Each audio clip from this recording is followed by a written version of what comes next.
અને અમે એક જ વાત કરી છે કે પહેલા અમારે તમારી સાથે કોઈ ઘર્ષણ કરવું નથી. ગ્રામસભા બોલાય પછી કોઈ પોલીસ પ્રોટેક્શનની બી જરૂર નથી.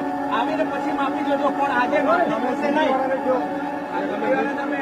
બીજી વાર અમે એ જ કહે છે કે તમને ગૌવાડાની જમીન આપી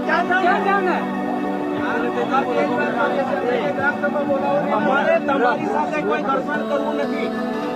અમે કલેક્ટરશ્રીને પણ એક જ રજૂઆત કરી છે કે પહેલા ગ્રામસભા બોલાવો, કારણ કે આ જગ્યા શેના ઉપયોગ માટે લેવાના છે તમને ખબર છે?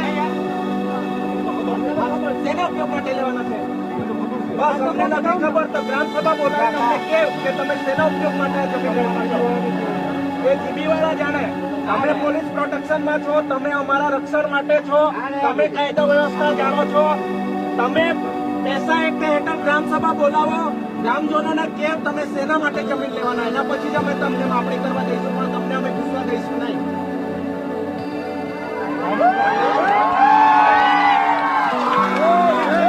મને કલેક્ટરશ્રીએ કીધું છે કે તમે લેખિતમાં ગ્રામસભા તાત્કાલિક બોલાવી લો.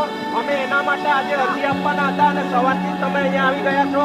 અમે અરજી આપીશું, એના પછી તમે ગ્રામજનોને સમજાવો, કારણ કે તમે ચોરની જેમ ગમે ત્યારે આવી રીતે પોલીસ પ્રોટેક્શન લઈને ઘૂસવા આવી જાય થોડું ચાલે.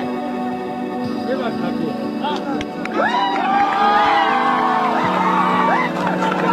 જયારે અમે જંગલની જમીન માંગીએ છીએ ત્યારે સરકાર નથી આપતો.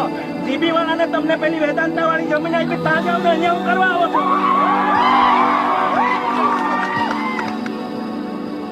અને ફોરેસ્ટ વાળા એ બી સાંભળીને 1980 પછી ફોરેસ્ટ એક્ટ લાગેલો છે.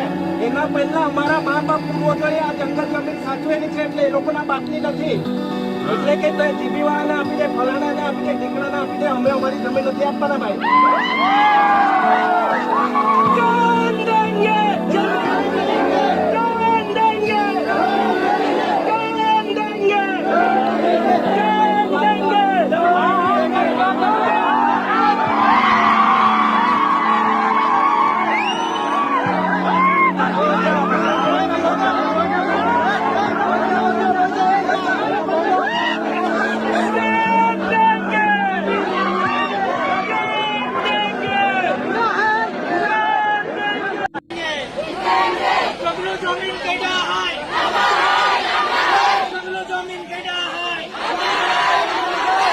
जमीन केड़ा है,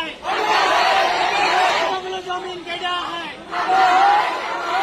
जय आदिवासी, आदिवासी एकता, आदिवासी एकता, आदिवासी एकता। लड़ेंगे, लड़ेंगे, लड़ेंगे।